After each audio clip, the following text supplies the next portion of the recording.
Aliens told this author that mankind is trapped and there is only one way out. The author's real encounter with aliens happened on December 26, 1985, when he was sleeping alone in his cabin in the woods, upstate New York. That night, Strieber was awakened by an unusual noise. When he opened his eyes, he saw a small alien creature approaching his bed. Whitley Strieber, born in Texas, United States, is a famous author known for his thought-provoking horror fiction.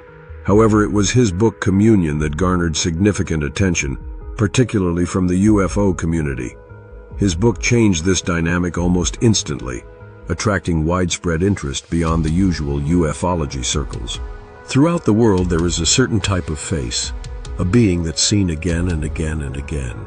With a long, thin face and big black eyes, sometimes the head seems quite big, as in the Betty Andreas case. In others, like in my case, they seem smaller, and the beings are taller.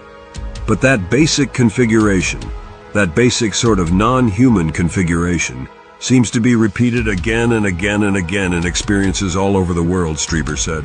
The next thing Strieber remembered was finding himself sitting in the surrounding woods with fragmented memories of what had transpired. To uncover the truth and regain his memories, he decided to undergo regressive hypnosis administered by Dr. Donald F. Klein. He recalled he had been abducted and physically assaulted by someone whom he designated as visitors, to keep the possibility of extraterrestrials' involvement low. Under hypnosis, Strieber recalled being floated out of his bedroom and taken aboard a UFO.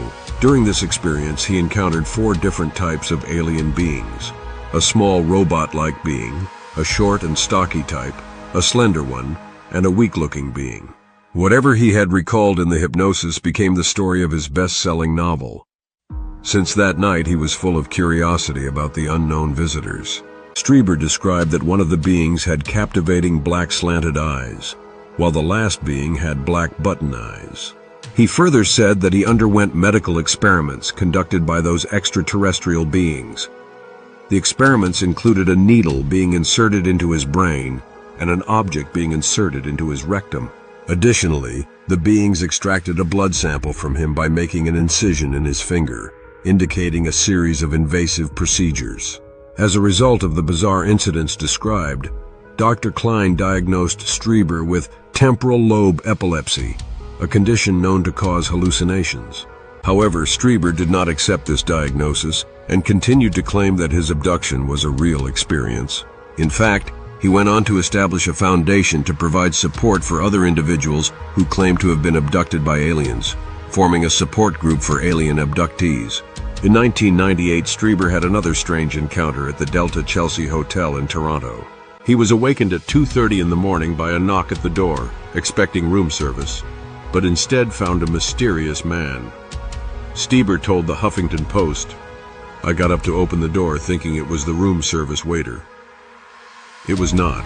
It was a man I described as about 5.5 feet tall, older looking, like someone in his 70s.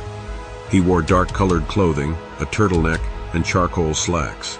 Strieber described this encounter in his book The Key, A True Encounter, published in 2000. The stranger engaged Strieber in a conversation about life lessons, science, and ethics. He expressed a desire to help humanity escape from a cycle of violence and self-destruction. When asked about technology, the stranger mentioned that an intelligent machine would continually seek to enhance its intelligence for survival. The conversation touched upon various topics, including the existence of multiple universes and catastrophic events in Earth's history. During the 45-minute conversation, Strieber grew increasingly curious and asked many questions. However, at one point, the stranger offered him a drink, which caused him to fall asleep immediately. The stranger's true identity remains unknown, leaving Strieber contemplating the future of humanity and the undiscovered realms of science.